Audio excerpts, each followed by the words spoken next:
Bismillahirrahmanirrahim.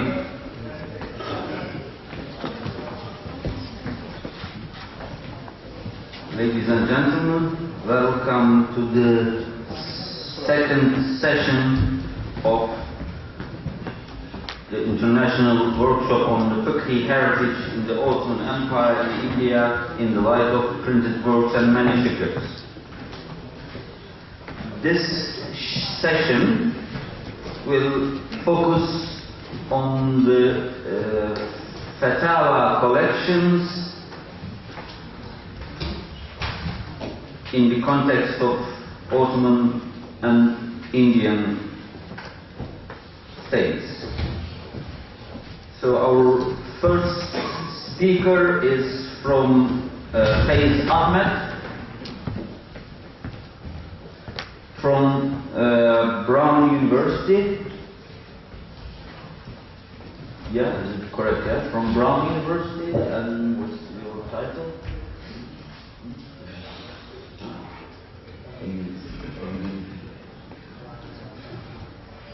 He's faculty member in the Brown University, assistant professor in Brown University. He's going to talk us on Mughals, Ottomans and the Hanafi juridical field, genealogies and legacies of the Fatawa al-Hindiya. Please, floor is yours.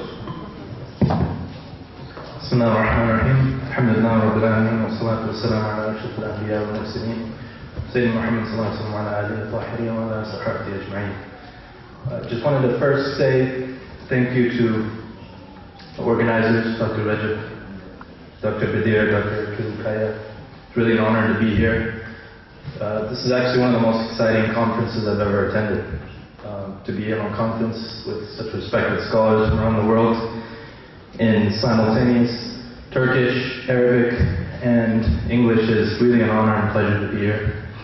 So Jazakumullah khair on behalf of all of the panelists and presenters.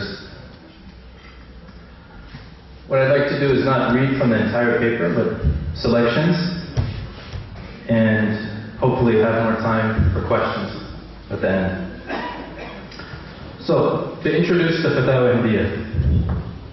In the late 1660s, as Mughal expansion approached its zenith in the Indian subcontinent, Shah Aurangzeb Alamgir commissioned a Grand Council of Muslim Ulama for a singular purpose: to compile a comprehensive and authoritative council for the production of an authoritative manual of Islamic law for the governors and judges of the empire. With this goal in mind, Shah Aurangzeb's elite law commission of scholars sifted through the voluminous Hanafi juridical canon, including its vast number of supplemental commentaries, glosses, and super glosses, to produce an authoritative restatement of Hanafi doctrine on a range of legal and administrative questions, and to be applied in the Qadi courts of the Mughal Empire. The work was completed in roughly 8 years. By 1675, the Commission had produced an exhaustive restatement of the Hanafi school's jurisprudential doctrine, arranged systematically by topic. Titled the Fatawa al-Giri, this is the common name in India, Pakistan, or the Fatawa al-Hindiya as more commonly known in Turkey and the Arab world. This text has generated a robust commentary and gloss literature in Arabic, Persian, Turkish, and Urdu. Now, just a side comment on this text is very well known, and so I'm humbled to be talking about a text that is probably learned at a very basic level amongst the scholars that I'm sharing this panel with. But in Western academia, particularly in the United States and Britain, there is very little literature. In spite of the importance of this text, there is very little that's been written on the Fatawa al-Hindiya. And so my paper is a very humble contribution in this regard. When you compare it to, for example, my companion, Muhammad Allah, will be presenting on a work, a Fatawa collection that is not as well known, and arguably even more important, as he will be talking about. Okay. So surprisingly, this compendium has still not acquired a substantial scholarly attention in Western languages. There's also been very little discussion of this fatwa collection, the Fatawa al-Hindiya's legacy, with later modern codes of law, in the Islamic world, such as the late 19th century Majalla, which is very well known, or as I will also argue, the Nizamnama Amaniya, which was a series of legal codes promulgated, produced in the 1920s, not in India or the Ottoman Empire, but another jurisdiction that's relevant to our conversation, which is Afghanistan. Of course, Afghanistan and India have a complicated relationship that is both overlapped and separate. In a contemporary nation-state period, we think of these as different states, but historically speaking, there was a lot of interaction between Afghanistan and India. Just for example, in the Darul Uloom in Deoband, they have, from the very beginning, had teachers and students from Afghanistan. And so it's also important to keep in mind this in the conversation. Okay. Building on some earlier findings about the Fatawa Alamgiri in the English language by Alan Quenter, Mohammed Qasim Zaman, for example, Mona Siddiqui, I have two goals in this paper. First is to put the Fatawa Hindiya in its context. Where did it come from, essentially? Was it a new innovation, or was it drawing from an earlier pool, and a very rich pool, I shall argue, of law? So that's the first question. And secondly, what are the legacies beyond the 17th century Mughal Empire? Did this text disappear after the fall of the Mughal Empire? The Mughal Empire, of course not. But I'll talk about some legacies that are not well known, including which is not an empire in Afghanistan, as well as India.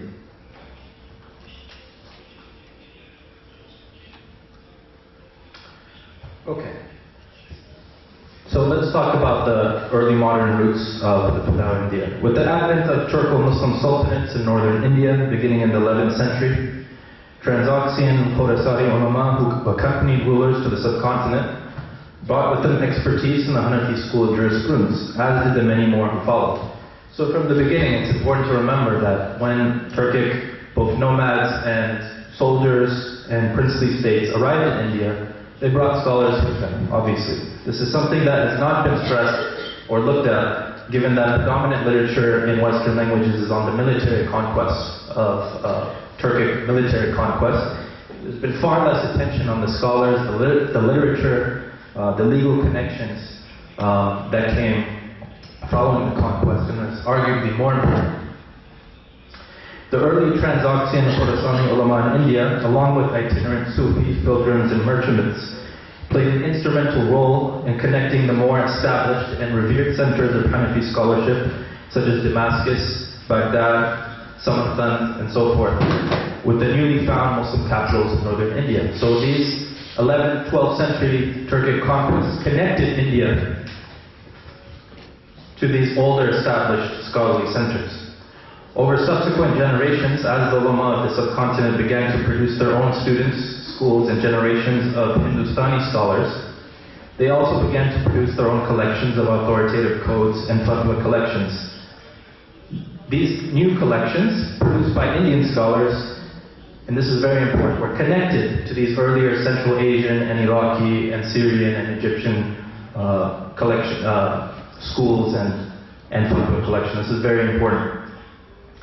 These fatwa collections were also selected to address the particular needs of individual rulers. So there is both a political and a scholastic dimension to these fatwa collections.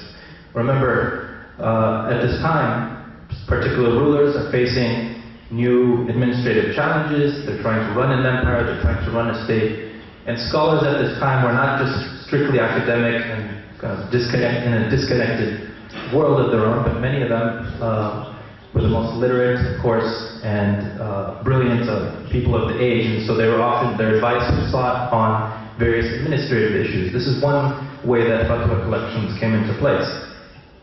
Now let's go to the Fatawa Hindiya itself. The Fatawa Hindiya is similar to previous compilations of authoritative rulings by Hanafi jurists, or fatwa collections from the medieval era, in that it is designed to provide a comprehensive reference for the Hanafi school's authoritative interpretations of Islamic law. So this is not entirely new, given that there were fatwa collections before that were constantly trying to adapt and provide new commentaries on the dominant interpretations in the schools. And so we could say there are two distinguishing features of fatwa collections. One is that there's usually a sponsorship of a Muslim ruler at the time, and the name of the ruler is often given to the name of that collection. And second, the whole point of the exercise of producing the fatwa collection is to establish the Zahir al-Ruwaya, or the dominant position of the Hanafi school on a particular issue. So the Fatawa Hindiya has both of these characteristics. It was sponsored by a Muslim ruler, and it was an attempt to establish the dominant or Zahir al-Ruwaya, position of the Hanafi school. Now, it's also important to distinguish that this, even though we call it fatwa collections, these are not simply collections of the generic fatwa in which a question and answer procedure is given. So that's also important. Okay. Just to give you some examples of how the Fatawa Hindiya did not just emerge in a vacuum, some earlier collections that many of us are very well familiar with, Fatawa Vi'atiyya, which was a fatwa collection dedicated to the Mamluk ruler of northern India, Vi'at-ud-Din Burban, Fatawa Qarafaniya, compiled by Maqbul Qarafan, by order of Sultan Jalaluddin Fairuz Shah Khilji. These are three Mughal rulers of India. The Fatawa Tatataniya by Alam ibn Ala, many others that we could talk about. Fatawa Baburi, Fatawa Zahiriya, etc. As for who actually produced these texts, in the case of the Fatawa Hindiya, we have roughly 40 to 50 ulama coming together on this project. It's one of the largest fatwa collection projects in history. Approximately 40 to 50 ulama were assembled, the vast majority from India, during the reign of Shah Aurangzeb. The chief compiler was named Sheikh Nizam of Burhanpur.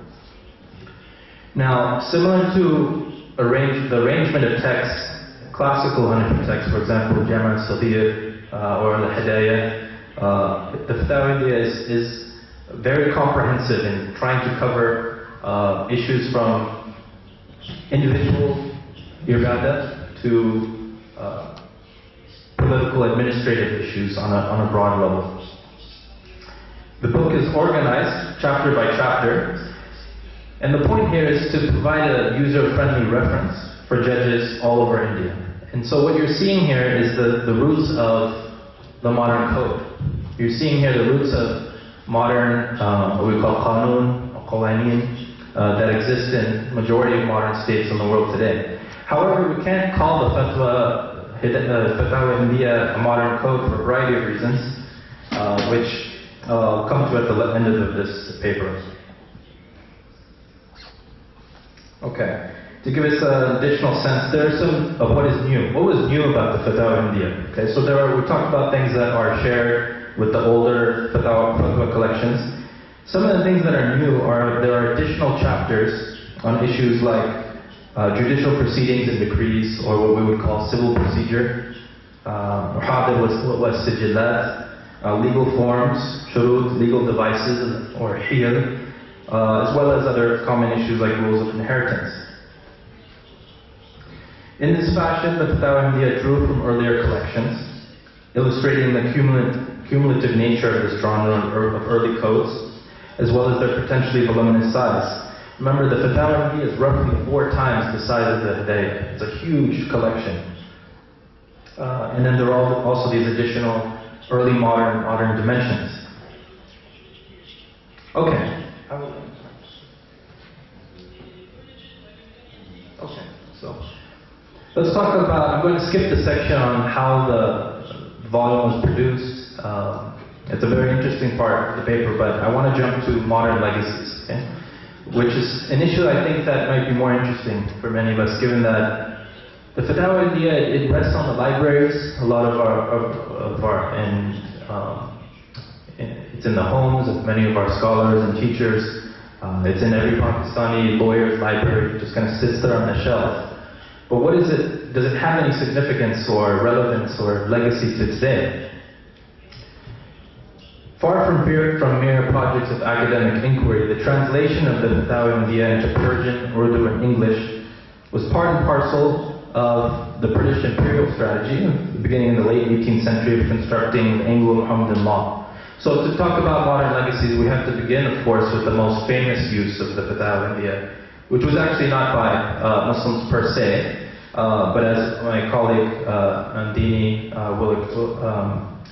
Chatterjee will explain, there was significant involvement of Muslims in the British Anglo-American law as well, Anglo-Mohammedan law.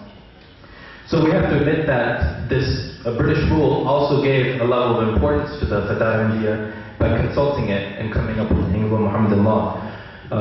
Unfortunately, or for whatever reason, they did not give the Fatawa India as much attention as the Hidayah, even though the Fatawa India is much more detailed and a larger work, and was produced at a time and in a context which would be much closer to modern context. As Muhammad Khalid Massoud has observed, the Hidayah and Fatawa al-Alamgiri were two of the most frequently used Hanafi texts in British Indian courts. So this would be, one of the more well-known legacies of the compendium.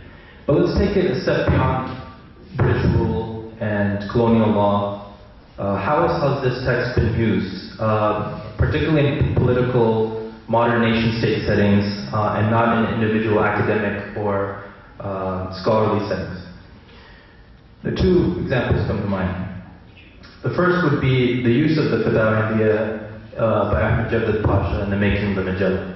This would be obviously an extremely important legacy that is sometimes overlooked given the fame of the Majallah itself, one of the most remarkable modern codes that tried to synthesize the Hanafi jurisprudential tradition over 1,000 years of scholarship with the imperatives of modern political rule that the Ottoman Empire was dealing with. So that this is, of course, why the Majallah is so famous.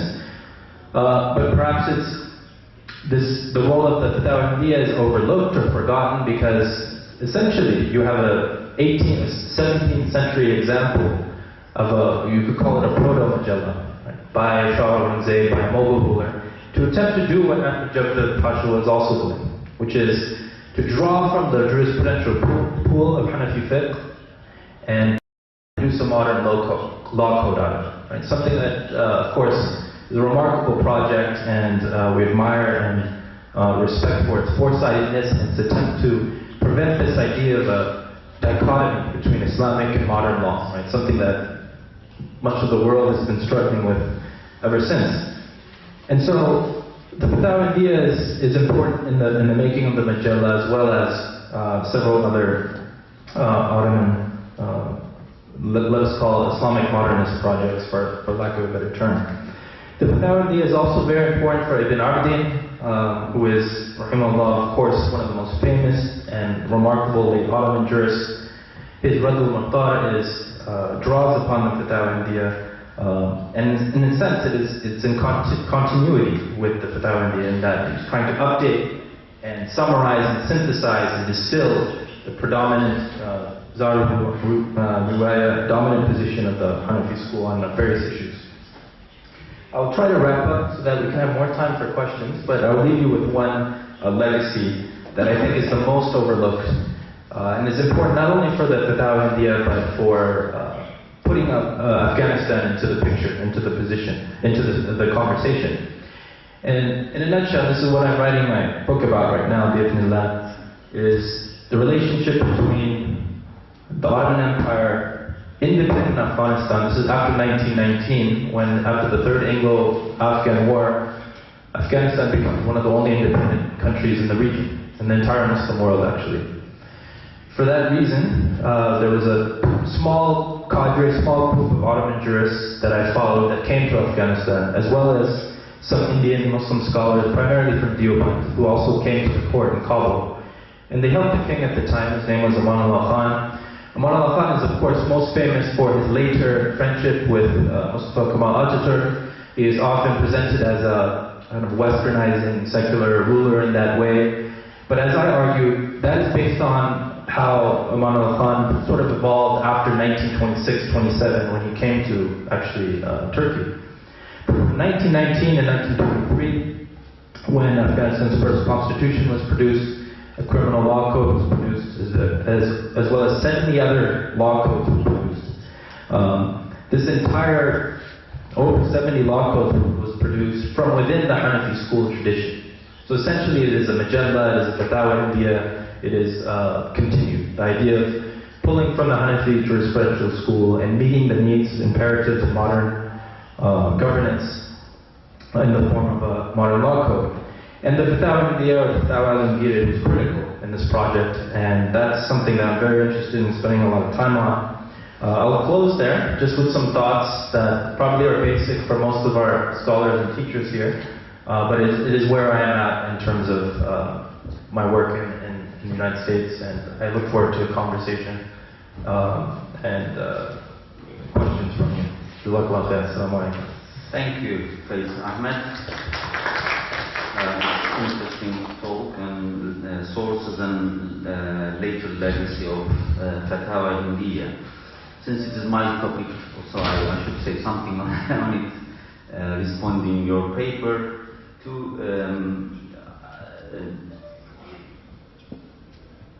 In fact, Fatawa India is a masterpiece. It's no doubt. It is a masterpiece.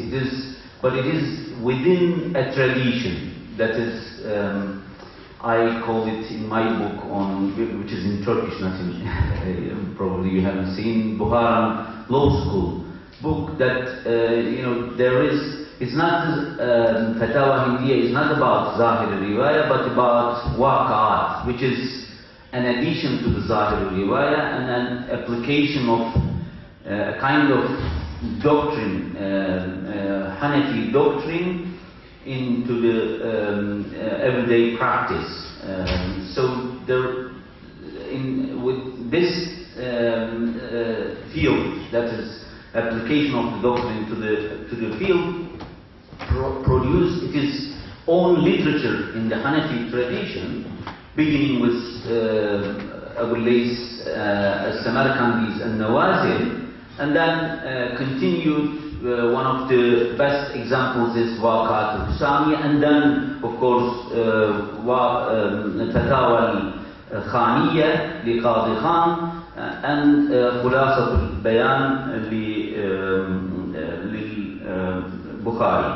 It is a kind of a genre, a special genre, developed and almost produced over 40 good volumes, and Fatawa al-Hindiya is a continuation of that tradition, and it is, I think, the culmination of that tradition. So it is totally different from Hidayah, because it is a textbook, it is an explanation of the doctrine, whereas Fatawa al-Hindiya is not only 4 times, 5 times, but perhaps 10 times bigger than Hidayah, and it is a complex book, so it cannot be used probably by the British or more modern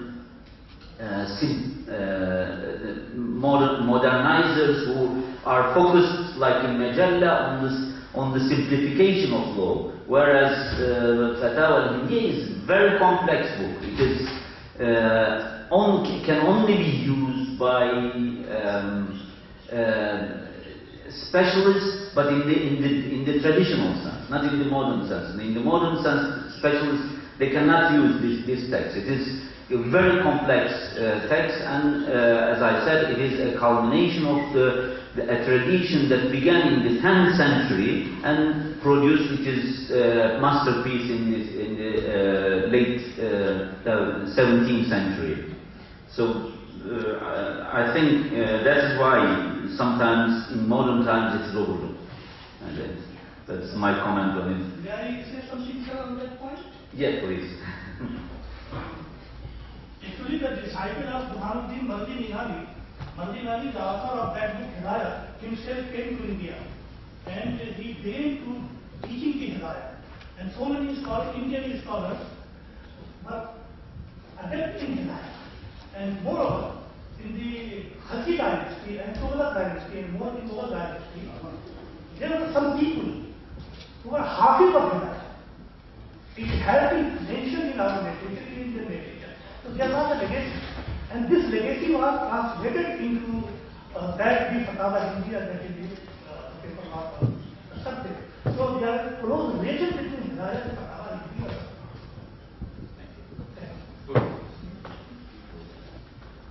تفضل.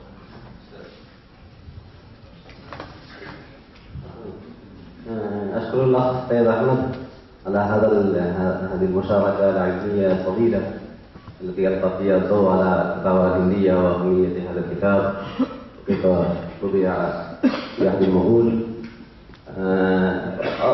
ملاحظة بسيطة فقط، لعلكم قدمتم سؤال في خطابكم الآن أن الهداية قد نالت اهتماما أكثر من الفتاوى الهندية خاصة في المقررات الدراسية.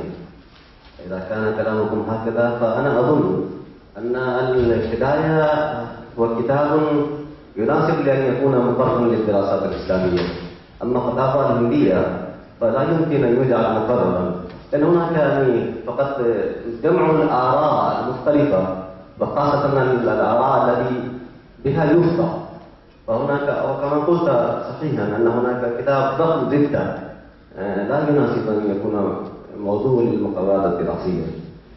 وبعد هذه الملاحظة هناك سؤال من الرئيس لأنه قال هو أيضا له علاقة بهذا الموضوع، وسؤال أنا أقدم لأن أعرف ماذا جرى في تركيا حول هذا الكتاب. وسؤالي هو هذه الفتاوى الهندية هي أعدت لأن تكون مرجعا للمفتين والقضاة في عهد المغول، فهل الحكام والقضاة في تركيا استفادوا لنفس المقصد لنفس الغرض في تركيا، استفادوا من هذا الكتاب في ذلك العهد؟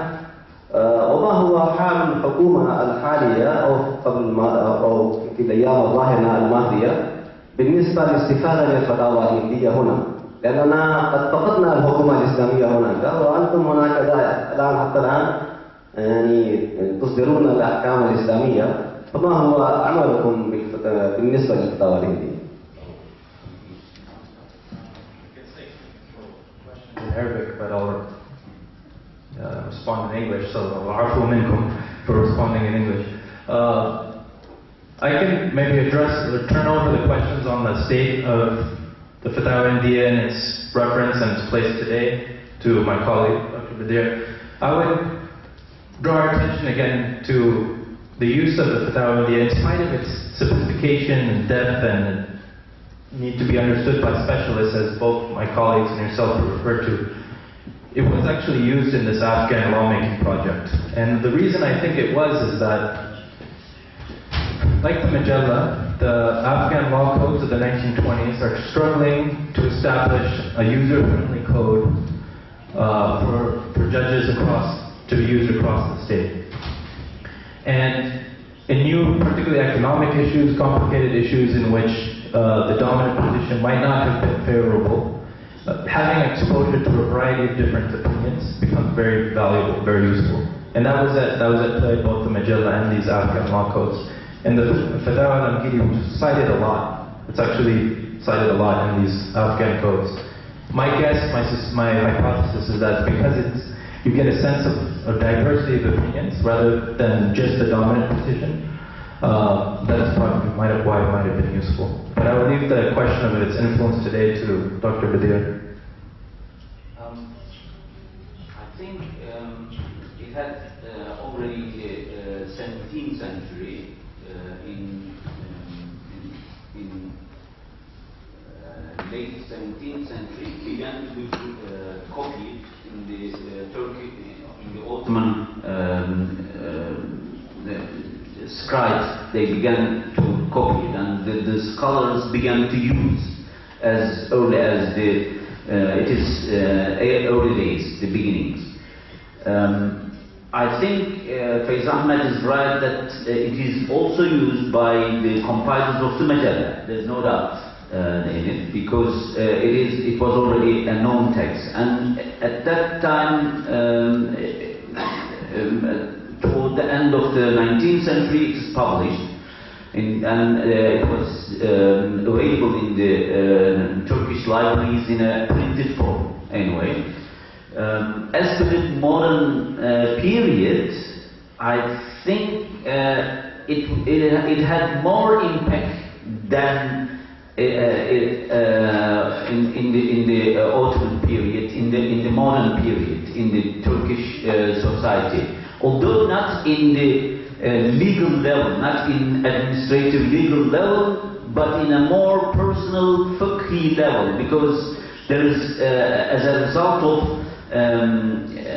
sharp secularization in Turkey in 1920s, the legal administrative sphere is totally separated from Islamic law, so Fatawa Hindiya is no longer in use in any legal administrative matter in Turkey. But on the other hand, the personal religious level, Fatawa Hindiya was very much available and was much used and being translated, that huge book, into Turkish in 1980s, I think.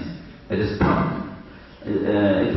translated into Turkish, and it is widely well known and well received text in the modern day Turkey. Thank you. Just one quick addition. Something else to include in the conversation would be the Arab world, which the biggest example of codifiers who are drawing from Islamic legal tradition would be Abdul Razak al-Sanhuri, who is codes become, he produces civil codes for Iraq and Egypt and Kuwait, I believe. And I don't know that those texts very well, but I imagine that it would be interesting to see if he pulled from Fatawa India, given that those are codes as well. Okay, since you already late a little bit, so is there any other question? Yes, please. Microphone. The last question is going to be. There is no urgent question. بسم الله الرحمن الرحيم.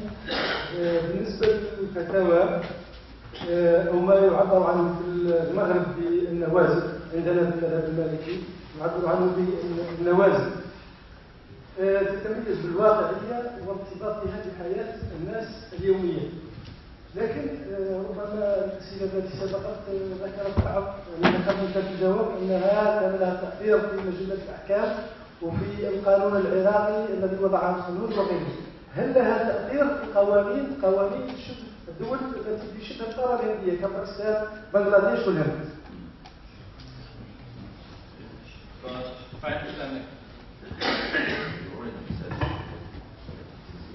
Right. So it's a good question that referring to the impact of the Fatawa India as well as all these other codes is really important, and I think starting a conversation about their impact from Iraq, Egypt, etc., and in Pakistan, Afghanistan. I think I spoke a little bit already about the impact of this text in Afghanistan. I don't know the traditions of Bangladesh state legal, kind of codifying history of Bangladesh and Pakistan as well. So maybe I shouldn't say more. But Afghanistan, the legacy is there, and that's what I'm working on bringing out. So, shukran. Thank you, Faiz. Ahmed.